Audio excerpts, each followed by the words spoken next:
Arrowwiz are the developer of Mato Anomalies, a studio of industry veterans who set out to create a story-driven interactive studio. Although it was founded back in 2016, since its inception they're predominantly focused on VR games, but took their first real step towards Mato Anomalies with the release of Hermitage Strange Case Files. Yes, that's its name, I didn't make that up, and it's a detective visual novel that split opinions down the middle. And that's exactly what I think Mato Anomalies is going to do. Every review will undoubtedly liken it to Persona 5, and this will be no different because it clearly takes so much inspiration from that game, sometimes to a fault, but at others to its benefit. So is this just another anomalous release on the Nintendo Switch, or does it matter more than you might think? Well, my name's Mark Walker, welcome back to SwitchUp, now let's find out.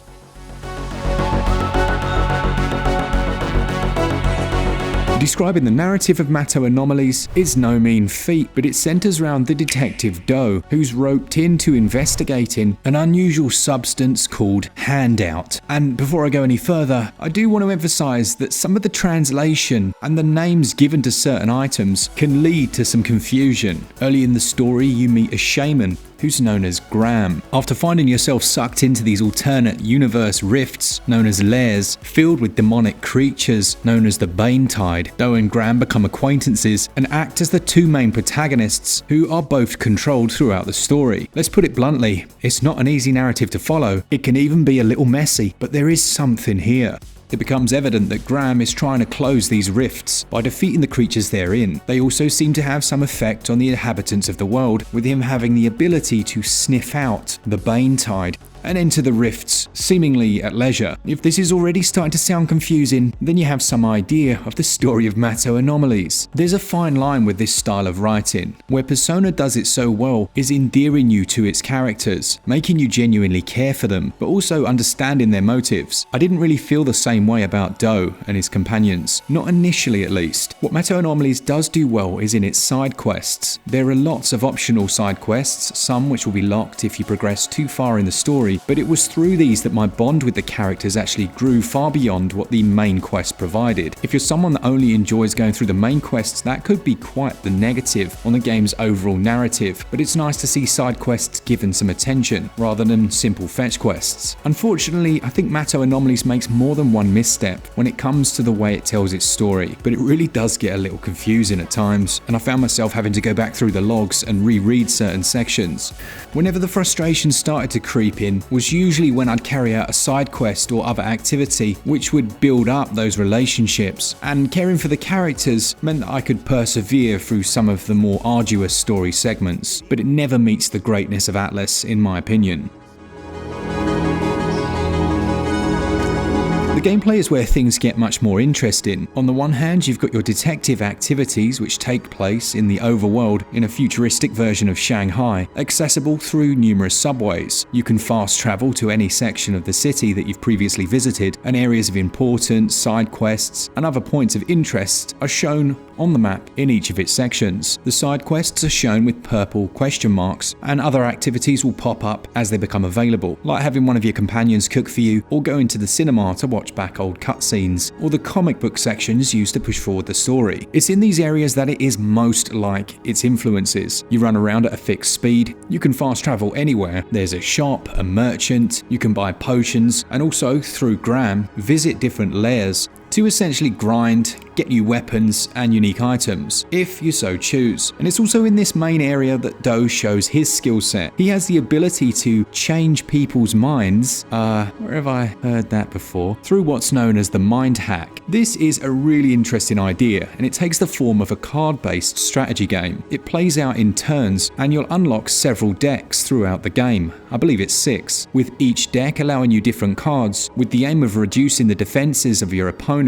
before you yourself are defeated. A simplistic premise, but surprisingly well executed. And as you move further into the game, you'll be required to switch between decks, as there are certain decks that are perfect for certain scenarios. All the while they'll have defenses which will either buff or debuff, and you'll find yourself in the difficult situation of whether you should take those out first or concentrate on simply breaking down their mind. If you fail these, you can switch decks and try again. However, if you fail 3 times, you have the option of skipping them entirely, which is a really nice feature. It completely eliminates potential frustration if for some reason you simply can't get past one. Had it not been for this section, Mato Anomalies would have felt quite unbalanced in terms of where its core gameplay was. By including it, they significantly enhanced that side of the game. However, I would have liked more of them, or at least more optional ones. Certainly at some stages you can go several hours without one of these. It can be a case of too much waffle and not enough action. Now, using Grab, you'll enter the lairs filled with those strange creatures, the Bane Tide. These demonic beings take several different forms and have to be defeated as you progress through the dungeons. Now, Mato Anomalies doesn't have any form of avoidance for combat, and it's to its detriment. Your path will often be blocked and you must face that enemy. Personally, I never liked this system. I'd much rather choose who and where I fight, but to its credit, combat's very swift. Now, it's turn-based and you'll enter a set arena with your skills shown at the bottom of the screen. You can look at the strengths and weaknesses of enemies, using a variety of your own offensive and defensive skills and charging up a bar to unleash ultimate moves.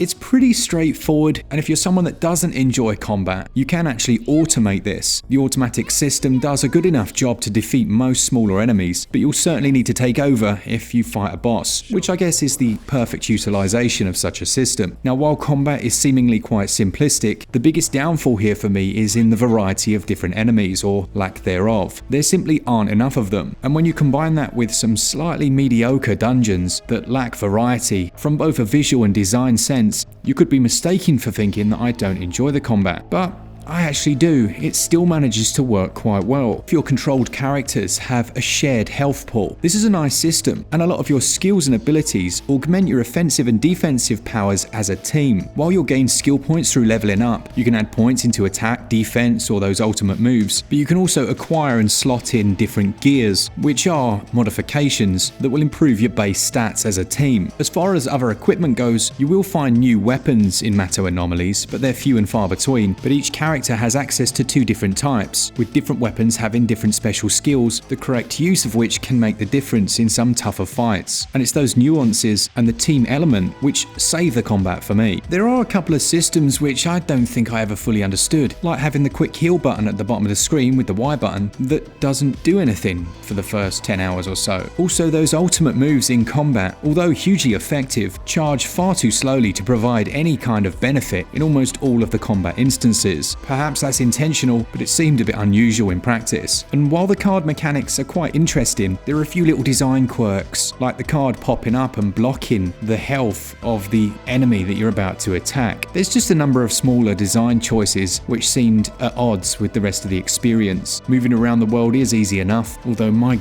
goodness, I wish a run button was standard as you arduously plod around the overworld. And if you're not a fan of exposition heavy games, Mato Anomalies will not be for you. At the beginning of this review, I said that I think Mato Anomalies would split opinions in those that reviewed it, and that stands for me as well. As far as gameplay and controls go, there are both positives and negatives here, but as an overall experience, from a less experienced developer, I think it's reasonably impressive. This type of game is inherently difficult to review, as I really feel they're supposed to be savoured over a longer period of time. When you're reviewing, you're trying to push through as quickly as possible, and as a result, some story aspects are unavoidably going to go over your head. And I do think Mato Anomalies tells an interesting tale and bolsters it with its side quests. It's also quite ambitious in terms of its gameplay design, yet a little safe in its dungeon areas. I give gameplay 15 out of 20. The controls are generally sensible, but the camera can be a little bit tricky. They also score 15 out of 20. Mato Anomalies runs on the Unity engine, and let's say straight off the bat, it suffers from a couple of performance issues. They're not huge and glaringly obvious, but in certain sections of the city, you'll see those frames drop down below 30. Artistically, it's quite nice, although you will see the same areas time and time again, and there's a lack of enemy variety. Character design is in general quite strong, and certainly Joker Doe has transferred well across to this world, but it's Smoker with his Luger pistol, which was my favourite design by far. The comic book panel segments are really quite nice, and these actually feature voice acting, as do some of the animated cutscenes. When it comes to overall design as well, Mato Anomalies is quite stylish, with menus and other elements following a uniform, fitting look. It's a small thing, but I really appreciate the loading screens that gave me more exposition and lore on certain characters in the world, using their portraits that gradually filled as the loading bar. It's small touches like that which elevate an experience, giving it a sense of quality. Unfortunately, the combat arenas themselves are a tad bland, as are the environments within which they're staged. The general ambience provided by the musical score was really impressive.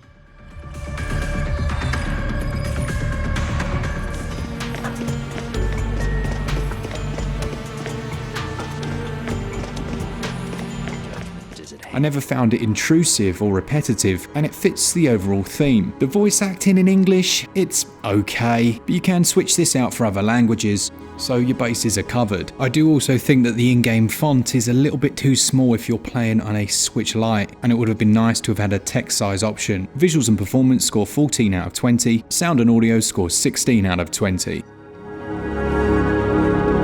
Mato Anomalies is going to set you back £35.99 or your regional equivalent, and the game length, well, you could absolutely blast your way through it, skipping all of the side quests and essentially not experiencing what you should in an RPG, and that would take you maybe 20-25 hours. But if you take in all of the side quests, all of the side content, and fully engross yourself in that side, then you could push that experience much longer, and I think really that is the way this is meant to be played. The story didn't always entice me, and in fact sometimes confused me, which is the biggest weakness of the experience, but the interesting mix of gameplay elements mean that it's still worthwhile for fans of the genre, and who knows, you might be able to decipher some of its more strange elements better than I could. There is a physical of this one available, so if that's the way you usually purchase games, you've got that option, and it seems like a reasonable price for what's being offered. I'd give value 16 out of 20.